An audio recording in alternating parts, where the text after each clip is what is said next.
Hello, it's Miss Benigna, and it is time for Chapter 6 of Magic Treehouse Number 4, Pirates Past Noon, by Mary Pope Osborne.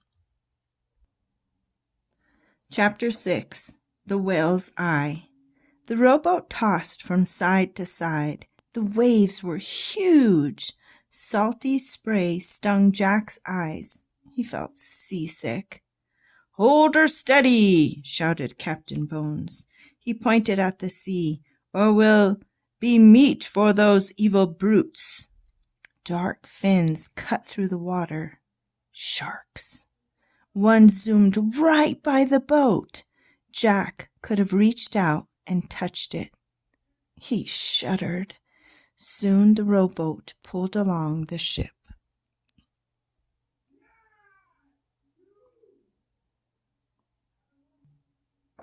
The air was filled with wild fiddle music and bagpipes playing, and Jack heard jeers, shouts, and ugly laughter. "Hoist 'em aboard!" Captain Bones shouted to his men. Annie and Jack were hauled onto the deck. The ship creaked and moaned. It rolled from side to side. Ropes flapped and snapped in the wild wind.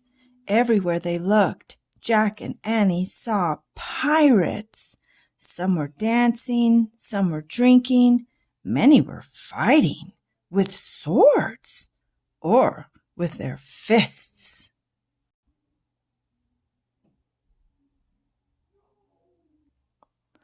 "Lock 'em in my cabin," Captain Bones ordered. A couple of pirates grabbed Jack and Annie and threw them in the ship's cabin.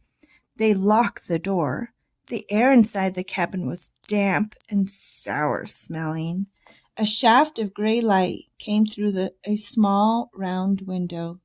"Aw, man," said Jack.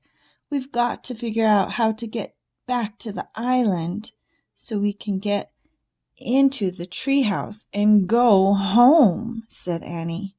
"Right." Jack suddenly felt tired. How would they ever get out of this mess?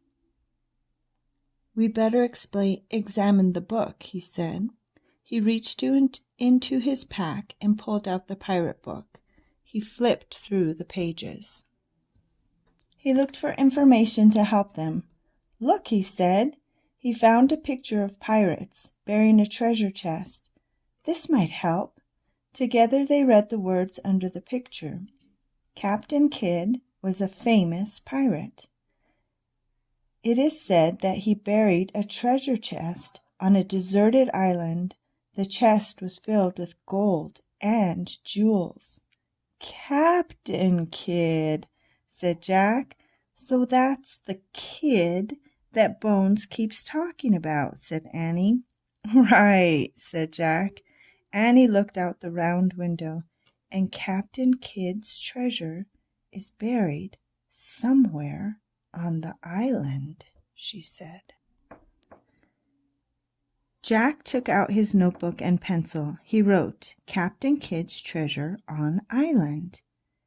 "Jack," Annie said. "Shh, wait a minute," he said. "I'm thinking." "Guess what I see," said Annie. "What?" Jack asked. He looked back at the book. "A whale." "Neat," he said. Then he looked up. "A whale? Did you say a whale?" "A whale. A huge whale.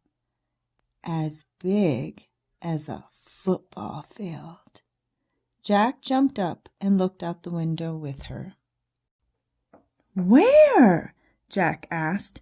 All he could see was the island, and stormy waves, and shark fins. "There," said Annie. "Where? Where?" "There! The island is shaped like a giant whale." "Oh, man," whispered Jack. Now he could see it. "See the whale's back?" said Annie. Yep, the slope of the island looked like the back of a whale. See his spout? Said Annie. Yep, the palm tree that held the tree house looked like the spout of a whale. See his eye? Said Annie. Yep, a big black rock looked like the eye of a whale. The gold doth lie beneath the whale's eye, whispered Jack.